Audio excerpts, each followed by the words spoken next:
Hey, what's up guys? Dread Dragoon here with another Let's Play video for you guys. If you haven't noticed, yes, I am playing Assassin's Creed Valhalla. I knew I was gonna do it. I said I was gonna do it, and I am doing it. So, I would like to point out that I have now got 8 subscribers. My view count seems to still go up. And well, if I have any like goal or anything, I'd like to say at least 10 to 100. I don't want much, guys, but if you do, then I will be astonished. But anyway, if I have a view count goal, I'd say let's push it a little bit. How many do you think you can put? 100 views per video for this playthrough? That would be amazing. Let's get on with the playthrough. That was just a prologue. How amusing.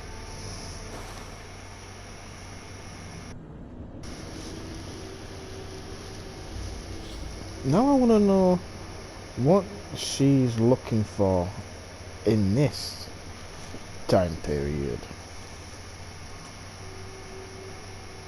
Because last time it was Hermes' staff and the unknown temple where Cassandra or what's his name? The one I play as, I've already forgot his name.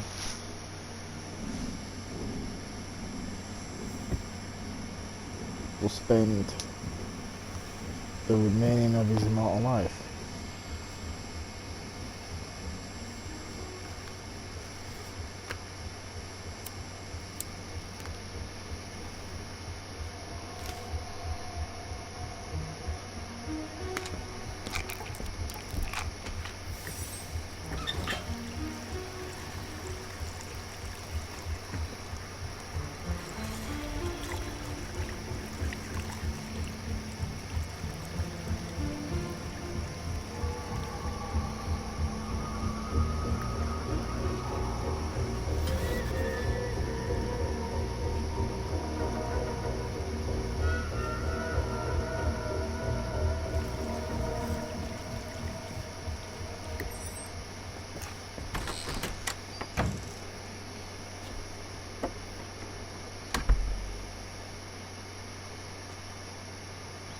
In a lecture at the University of Cambridge, Dr. Searca told a worried audience that scientists have few answers for them. Since the mass coronal ejection of 2012, the strength of the Earth's magnetic field has increased by a factor of 50,000. This has resulted in huge disturbances in radio and satellite communications, dangerous bands of radiation around the poles, and as we can all see from our window, an aurora borealis that never burns away. Unfortunately, we are stumped as to why this is happening, and if we cannot find an answer soon, it may change the way we live, the way we communicate, even the way we evolve, forever. Dr. Searca went on to say, Bought you more electrolytes? Oh, new and improved citrus flavor. Thanks, Sean.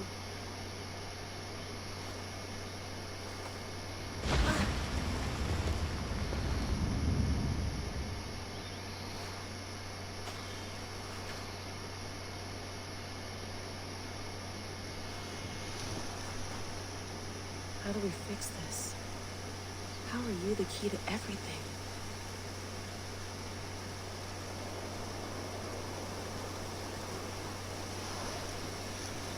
No. So, an unmarked grave. You're a long way from home, Eivor.